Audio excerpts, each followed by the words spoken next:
প্রিয় দর্শক, আমি ইন্দ্রাণী নিশি সবাইকে আমন্ত্রণ জানাচ্ছি এক্সপার্ট ডিশওয়াশ নিবেদিত রান্নাবান্না অনুষ্ঠানের আজকের এপিসোডে। আজকে আমরা কিছুটা সময় হারিয়ে যেতে চাই রূপসা নদীর পাড়ে। আমাদের মাঝে আজকে খুলনা থেকে এসেছেন রন্ধনশিল্পী Azmeri Roushan. Welcome to the show. আপু কেমন আছেন? আলহামদুলিল্লাহ আপু, ভালো আছি। আপনি কেমন আছেন? আমিও তো খুবই ভালো আছি, খুবই এক্সাইটেড, কারণ আমরা দুইজনই একেবারে দক্ষিণবঙ্গের মানুষ। একটু জানতে চাই যে আমি যতদূর জানি আজকে তো ঐতিহ্যবাহী দুটো রেসিপি আপনার কাছ থেকে পাবো, কি কি সেটা? একটা হচ্ছে পার্শে মাছ রান্না। ওই পার্শে মাছটা আমাদের খুলনা অঞ্চলে খুবই নামকরা, ফেমাস, এবং বাসায় যখন কোনো অতিথি আসে আগেই আমরা হচ্ছে পার্শে মাছটা দেই, এবং এই রেসিপিটা আমি দিয়েছি লেবু পাতায় পার্শে মাছ। আর একটা রেসিপি আছে, সেটা হচ্ছে ডাব মুরগি। ডাব মুরগি, আমরা ডাব চিংড়ি শুনি, তবে আজকে দেখবো ডাব মুরগি। আর পার্শে মাছের কথা বললেন, আমার তো শুনেই জিভে জল চলে আসলো, কারণ ইটস ট্রু। আমি নিজেও যখন বাড়িতে যাই কিংবা খুলনায় আত্মীয় স্বজনের বাসায় যাই, পার্শে মাছ এবং চিংড়ির দুটো রেসিপি কিন্তু থাকবেই, কম্পালসারি, এটা থাকবেই। ওকে, তাহলে আমরা বাকি গল্পটা করতে চাই আমাদের কিচেনে। আমরা রান্না বান্নায় চলে যাই। আপু, সো আমরা চলে এসেছি আমাদের কিচেনে। পার্শে মাছ রয়েছে লেবু পাতা। দর্শক বুঝতেই পারছেন আমাদের প্রথম রেসিপি লেবু পাতায় পার্শে মাছ। কি কি লাগছে রান্না করতে? হ্যাঁ আপু, পার্শে মাছের সাথে সামান্য কিছু মশলা, যেমন আমি হচ্ছে হলুদের গুঁড়া, মরিচের গুঁড়া, লবণ, আর আমি একটা মশলার সাথে ইউজ করব, সেটা হচ্ছে সরিষা বাটা, সাদা সরিষা বাটা, এইটা দিব। আর হচ্ছে লেবু পাতা আর পেঁয়াজ আর তেল। এই তো। পেঁয়াজ আমি কতটা? পেঁয়াজ হাফ কাপেরও কম, মানে এটা যেহেতু গ্রেভি খুব কম হবে, মাখা মাখা হবে। পার্শে মাছ এতটা নরম মাছ, অনেকে ভেজে রান্না করেন, অনেকে কাঁচাও রান্না করেন। আপনি কিভাবে রান্না করেন? আমাদের বেশিরভাগই কাঁচা হয়, বেশিরভাগই। আর যখন অন্য অন্য আইটেম থাকে তখন পার্শে ফ্রাইটা হয়, সেটা আবার মশলায় খুব কম যায়। তবে পার্শে মাছটা আসলে কি আপু, এটা এত সুস্বাদু, আপনি যেভাবে দেন না কেন নিজেই ব্যালেন্সটা তৈরি করে নেয়। তো আমি প্রথমে একটু তেল দিচ্ছি, হাফ কাপের মতন। মাছ আমরা কতটুকু পরিমাণে নিয়েছি? মাছ এখানে আমার হাফ কেজিরও কম আছে, হাফ কেজির কম। এখানে আপনার সাইজটা দেখলেই বুঝতে পারবেন। আমরা এখানে মোটামুটি 1 2 3 4 পিস নিয়েছি। হ্যাঁ হ্যাঁ। তো আমার তেল গরম হয়ে আসছে, আমি এখন এখানে পেঁয়াজ দিব। হাফ কাপের মতন পেঁয়াজটা দেওয়া। তো লবণটা এখানে দিলাম। লবণটা পেঁয়াজের সাথে দিলে পেঁয়াজটাও একটু দ্রুত হয়ে যায়, সফট হয়ে আসে, পানির সাথে মিক্সড হয়ে যায়। নাইস, আমরা দেখতে পাচ্ছি পেঁয়াজ বেশ খানিকটাই বাদামি হয়েছে, একটু লালচে আসবে, তারপরে হচ্ছে আমি একটু পানি দিব। মশলাও তো বোধহয় আমরা ধাপে ধাপে। হ্যাঁ, মশলা ধাপে দেবো। আচ্ছা, আমি ধাপে ধাপেই দেই। আপু, এখানে আছে রসুন বাটা,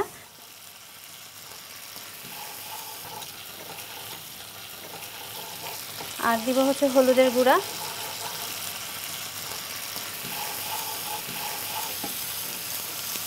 আর দিব হচ্ছে মরিচের গুঁড়া, জাস্ট একটু কালারটা চেঞ্জ হওয়ার জন্য। কারণ ঝালের সোর্স হিসেবে আমরা মূলত তো কাঁচামরিচ ব্যবহার করি। আর আমি একটু দিব এখানে পানি। মশলা কিন্তু কষানোতেই মজা, স্বাদ। আগে যেটা দেখতাম আমাদের পাটায় বেটে মশলা করা হতো, এখন তো প্রযুক্তির কারণে অনেক সহজ হয়ে গেছে। গুঁড়া মশলা রয়েছে এবং মিক্সিতে খুব তাড়াতাড়ি বাটা মশলার স্বাদটা কাছাকাছি পাওয়া যায়। তবে আমি আরেকটা জিনিস, গুঁড়া মশলা যেটা দেখেছি, গুঁড়া মশলাটা যদি আগে থেকে ভিজে, যেটাই আমি যদি পানিতে ভিজিয়ে রাখি, ওটা না ওই কাঁচা স্বাদটা চলে আসে কিছুটা। আচ্ছা, এইটুকু মশলাটার সাথেই আমি সামান্য একটু লবণটা দিয়ে জাস্ট লবণটা মাখলাম।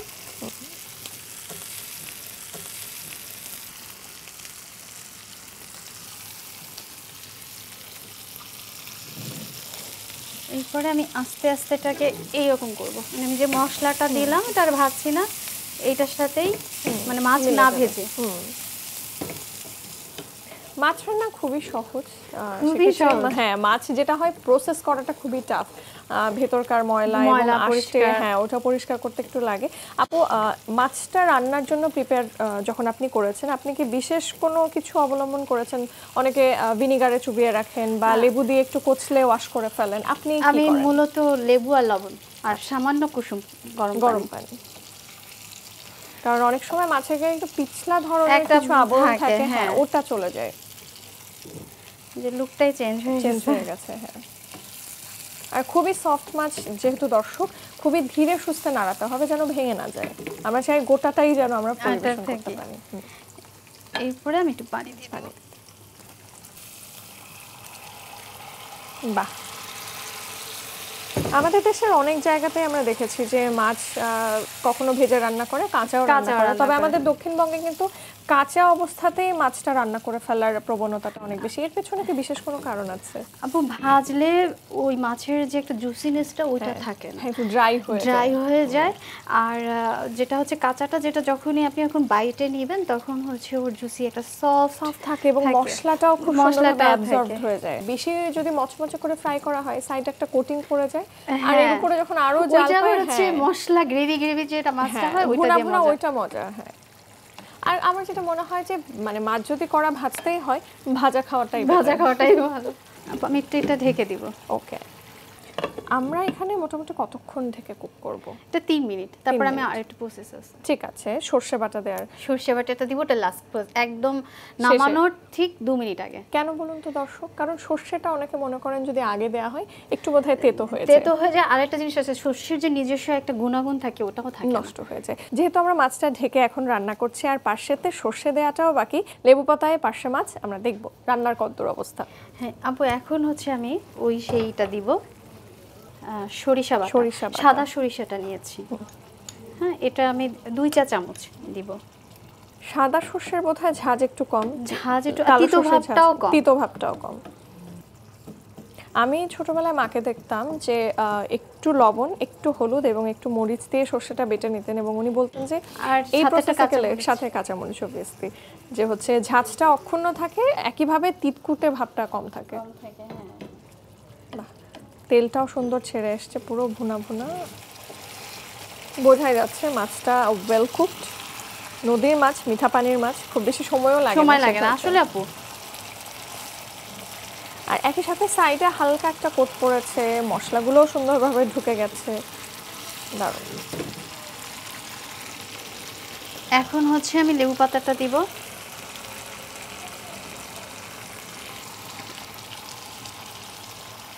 এটা হচ্ছে আমি মাথার পাশে দিচ্ছি, মানে লেবুর পাতাটা যখন মাথার পাশে দেওয়া হয় না, ওর একটা গন্ধটা থাকে। একটু কি লেবু সেন্ট পাচ্ছেন? একটু পাচ্ছি। তবে ভালো হবে এই যে ঢেকে রেখে তারপরে পরিবেশনের সময় এই যে ঢাকাটা দিলাম, এরপরে যখন আমি ঢাকনাটা খুলবো তখন হচ্ছে লেমন, আর ততক্ষণে লেবু পাতাটাও নরম হয়ে যাবে। আমি ভাপে রান্নার সময় দেখেছি যে চিংড়ি যখন ভাপে রান্না হতো কিংবা ইলিশ, চিংড়িতে বেশি দেখতাম, ভাবতাম এই স্টিমটাতেই রান্না হয়ে যেত, পাতাটাও নরম হয়ে যেত। এবার আমরা পরিবেশনে চলে যাব আমাদের। 1 2 3, ওয়াও। এখন আমি এটা সার্ভিং এ যাব। আমরা খুব স্ট্রং একটা ফ্রেগ্রেন্স পাচ্ছি, সরষে স্ট্রং, মানে ভালোই একটা আসছে। আবার লেবু পাতা কিন্তু বেশি দেওয়া যাবে না, তখন আবার একটা তিতকুড়ি ভাব চলে আসবে। অতিরিক্ত আসলে কিছুই ভালো না। আমরা সবসময় একটা কথা বলি, লেস ইজ মোর।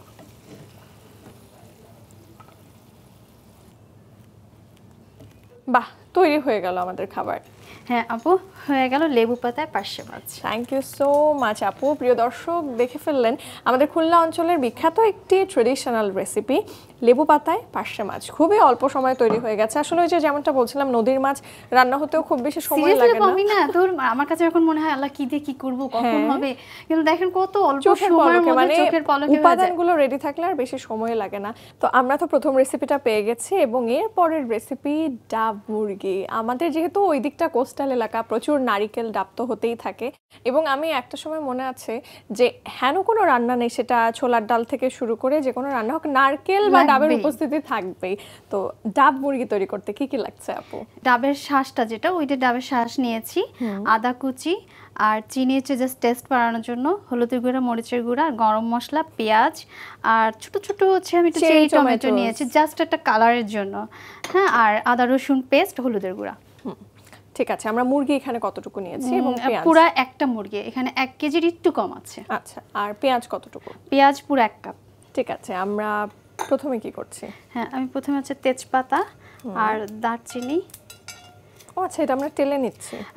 না, টালবো না, এটার মধ্যে তেলের মধ্যে দিয়ে দিব তেল, জাস্ট এটা একটা হিট করলে ওর একটা নিজস্ব যে অ্যারোমা ছাড়ে, অ্যারোমা, এটা দিব। ইন্টারেস্টিং। আমি সবসময় দেখতাম যে আগে তেল দিয়ে তারপর আমরা গরম মশলাটা ছাড়তে দেখতাম। হ্যাঁ, আর যদি আমি এটা ছিঁড়ে দিই আর একটু হলো, মানে এর অ্যারোমাটা আর একটু স্ট্রং হলো, পরে হচ্ছে আমি তেল দিব। যেহেতু মাংস রান্না, হ্যাঁ রসিয়ে কষিয়ে রাঁধবো আমরা, তেলের পরিমাণটা একটু বেশি দিতে পারি। আর এক কাপের একটু বেশি। হ্যাঁ রোজকার দিনের চাইতে স্পেশাল ডেতে খাওয়া হয়, একদিন একটু বেশি খেলে বোধহয় কিছুই হয় না। আমরা পেঁয়াজটা একটু ফ্রাই করে নিচ্ছি, আমরা বাদামি হওয়া পর্যন্ত একটু অপেক্ষা করব। এবং এই সাথে হচ্ছে আমি একটু লবণ দিব।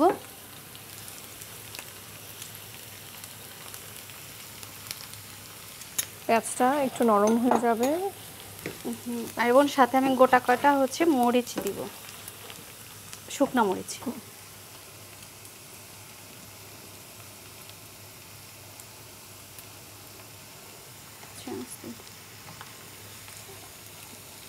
এটা জাস্ট যদি কেউ ঝাল পছন্দ করে তখন এটা থেকেও বাইট নিতে পারবে, আর কালারটাও ভালো লাগবে দেখতে। লবণটা দিলে পরে কিন্তু আরেকটা জিনিস হয়, পেঁয়াজটা কিন্তু যে গ্রেভিটা ওটা একটু ঘন হয়ে যায় পেঁয়াজের, তখন অনেকে যে পেঁয়াজ বাটাটা দেয় ওই পেঁয়াজ বাটাটাও তো লাগে না, ঝোলটা তখন ঘন হয়ে যায় সফটনেসের কারণে। দো পেঁয়াজায় তো আমরা দেখেছি দুটোই ব্যবহৃত হয়, পেঁয়াজ বাটাও এবং চিকেনে বা বিফ যেটাই রান্না হয় না কেন প্রত্যেকটাতে অনেকে কিন্তু বাটা দিয়ে থাকে। আমরা বাড়িতে নিজেরাই করি, পেঁয়াজ কুচি করে মানে বেরেস্তা হাফ তুলে রাখি, হাফ থাকে তার মধ্যে আবার একটু পেঁয়াজ বাটা, আদা রসুন বাটা। এবার তো আমরা ধাপে ধাপে বাটা মশলাগুলো দিব। হ্যাঁ আমি বাটা মশলাগুলো দিব। এখানে হচ্ছে আদা রসুন বাটা একসাথে আছে, এটা আমি দিচ্ছি। আর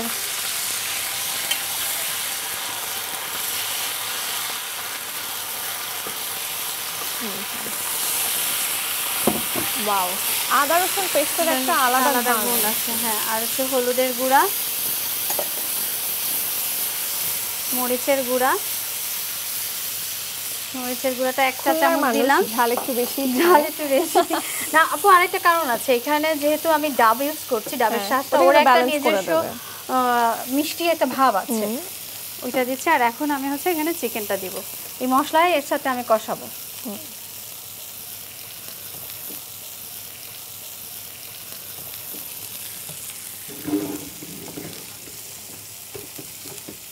যতটা রসিয়ে কষিয়ে রান্না করা যায়, মশলাটা যতটা ভালোভাবে কষে যায়, টেস্টটা অনেক বেড়ে যায়, ওর অ্যারোমাটাও কিন্তু তখন চলে আসে। দর্শক নিশ্চয়ই একটা কথা আমার কাছে বারবার শুনেছেন, কিন্তু যতবারই এরকম চিকেন রান্না করতে দেখে আমার খালি মনে পড়ে ছোটবেলার কথা, যে কষানো মাংস খাওয়ার প্রতি আমাদের একটা যে পরিমাণ ঝোঁক থাকে, এটা আপনার কতটা ছিল? আপু তবে সব থেকে বেশি কষানোর থেকে আমার কিন্তু ওই যে মশলা কম দিয়ে, হ্যাঁ সাদা, যেমন এটা কিন্তু সত্যি কথা, আগে আগেকার মানুষ কিন্তু মশলা কম খেত, তেল মশলা অনেক কম খেত, এবং ওরা বেশিরভাগই ঝোলটা হতো পানি নরমাল ঝোল। আরেকটা কারণ ছিল আমি যতদূর জানি, যে সেই সময় তো আসলে জয়েন্ট ফ্যামিলি থাকতো, বাড়ি ভর্তি লোকজন, তো সবার এই যে অন্ন সংস্থান করা এবং এত মানুষের রান্না বান্নার ক্ষেত্রে ঝোলের পরিমাণটা অনেকটা বাড়িয়ে দেওয়া হতো। হয়তো পার হেড এক পিস করে মাছ বরাদ্দ থাকতো, মাংস বরাদ্দ থাকতো, বাকিটা তরকারি এবং ঝোল দিয়ে খেয়ে ফেলা যেত। হালকা একটু কষাবো। আমরা কতক্ষণ কষাবো মোটামুটি? এখানে মাত্র 1 থেকে 1.5 মিনিট। ছোট করে একটু জানতে চাই, আপনি তো পেশাদার জীবনে একজন ব্যাংকার, একটি বেসরকারি ব্যাংকে কর্মরত রয়েছেন, আপনার এই যে রন্ধন শিল্পের প্রতি প্রেম, ভালোবাসা এবং পাশাপাশি জব, দুটো ব্যালেন্স করছেন কি করে, এবং একটার কারণে কি আরেকটা হ্যাম্পার হয়েছে কখনো?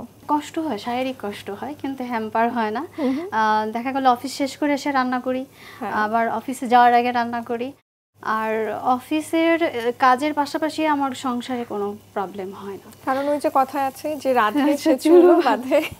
আচ্ছা, কখনো কি কোনো অ্যাডভান্টেজ পেয়েছেন আপনার রন্ধন শিল্পের কারণে আপনার জব লাইফে? এটা খুব কম।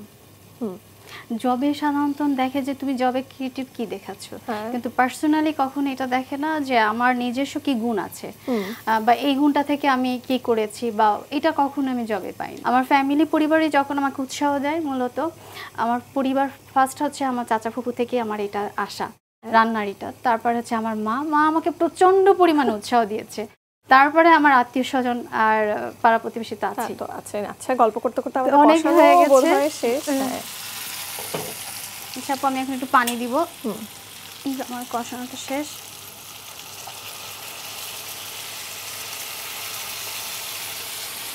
বাহ, চমৎকার একটা ঘ্রাণ, আর মুরগিটা যত ফ্রেশ হবে ততই টেস্ট বেশি। চেরি টমেটোর ব্যবহার দেখছি। চেরি টমেটো কি আলাদা কোনো কারণে ব্যবহার করবেন নাকি? একটা হচ্ছে কালার, দ্বিতীয় হচ্ছে ওর যে বাইট গুলা হয়, যেমন আমি ডাব দিচ্ছি একটু মিষ্টি, ঝাল, একটু টক, হ্যাঁ আবার একটু আমি চিনি ইউজ করব, এই ব্যালেন্সটা দিয়ে জন্যই আমার মূলত এটা দেওয়া। আর টমেটো তো শান্ত থাকে, কিন্তু এটা দেখতে একটু লুকিয়ে হবে, বাচ্চাদের ভিতরে দৃষ্টি আকর্ষণ করবে, এই কারণেই নেওয়া। আচ্ছা, এখন হচ্ছে আমি কাঁচামরিচ দিব। আমরা গোটাই দিচ্ছি, মানে মাঝখান থেকে একটু চিড়ে দিয়েছি। এরপরে হচ্ছে আমি ডাব দিব।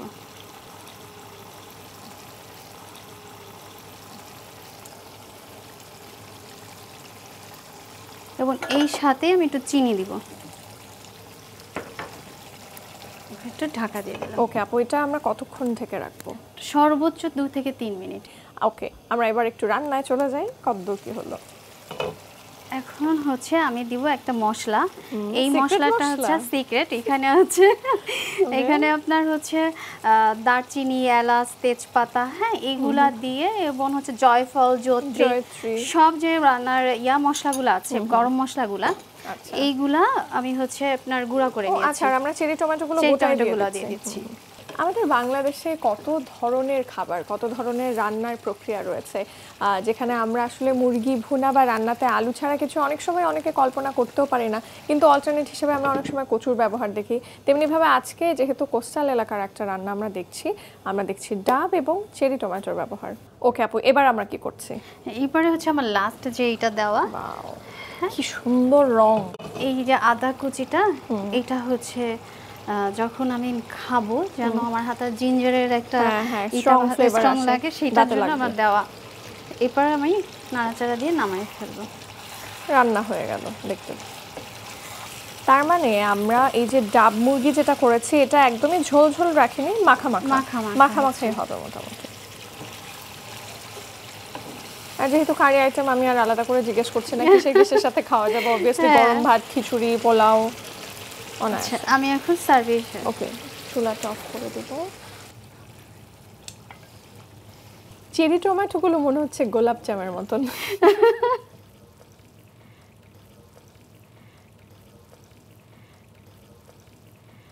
আপু, হয়ে গেল ডাব মুরগি। অনেক ধন্যবাদ। চিরায়ত মুরগি রান্না আজকে আমরা একটু ভিন্ন ঢঙে খুলনার মতন করে রান্না করার চেষ্টা করেছি, এবং আপু আমাদেরকে তৈরি করে দেখালেন মজাদার স্বাদের ডাব মুরগি। আর দর্শক, আজকে আমরা মূলত যে দুটো রেসিপি তৈরি করে দেখিয়েছি, টাইম একেবারেই কনজিউম করে না, আর আপু সত্যিকার অর্থে আমাদের ঘরে থাকা উপাদান দিয়ে কিন্তু তৈরি করে ফেলা যায় অনায়াসে। অনেক অনেক ধন্যবাদ আপনাকে। আপু, আপনাকেও ধন্যবাদ। আর আপু, আমাদের জিটিভির দর্শকদের উদ্দেশ্যে যদি কিছু বলতে চান। আমার এই রেসিপিটা খুব সহজ, এবং আপনাদের হাতের কাছে যা আছে সবই খুব দ্রুত পারবেন এটা রান্নাটা রেডি করতে। আর আমি আশা করি আপনারা বাসায় ট্রাই করে দেখবেন। আর আমার জন্য আপনারা সবাই দোয়া করবেন, আমি ঢাকায় যখন আসি তখন যেন এই রান্নার সেক্টর নিয়ে কাজ করতে পারি এবং নতুন নতুন রান্না দিতে পারি, দোয়াটা করবেন অবশ্যই। আর আপু, আমাদের এই যাত্রাপথে নিশ্চয়ই দেখা হয়ে যাবে আগামী দিনে, আগামী কোনো পর্বে। খুব ভালো থাকবেন। প্রিয় দর্শক, এতক্ষণ ধরে সবাই উপভোগ করলেন এক্সপার্ট ডিশওয়াশ নিবেদিত রান্না বান্না। আজকের আয়োজনে আমরা পেয়েছিলাম প্রিয় রন্ধনশিল্পী আজমেরি রওশনকে। আসলে তার জীবনের প্রতিটি কথাই কিন্তু আমাদেরকে ভীষণভাবে ইন্সপায়ার করে। দেখুন, আমরা কথায় বলি যে রাধে সে চুলো বাঁধে। তিনি একাধারে প্রফেশনাল লাইফ সামলে নিজের প্যাশনটাকে গুরুত্ব দিয়ে সামনের দিকে এগিয়ে যাচ্ছেন। এখান থেকে আমরা বুঝতে চাই, যদি অধ্যবসায়ী হওয়া যায় এবং নিজের প্যাশনের প্রতি ভালোবাসা থাকে, শখের প্রতি আলাদা পরিশ্রম করা যায়, তাহলে সেটা নিয়ে সফল হওয়াই যায়। দর্শক, আজকের মতো আমি ইন্দ্রাণী নিশি বিদায় নিচ্ছি। আগামী পর্বে নিশ্চয়ই হাজির হয়ে যাব আরও কোনো প্রিয় রন্ধনশিল্পী বা শেফকে সাথে নিয়ে, পছন্দের কিছু রেসিপি নিয়ে। সে পর্যন্ত সবাই ভালো থাকুন, সুস্থ থাকুন, জিটিভির সাথেই থাকুন।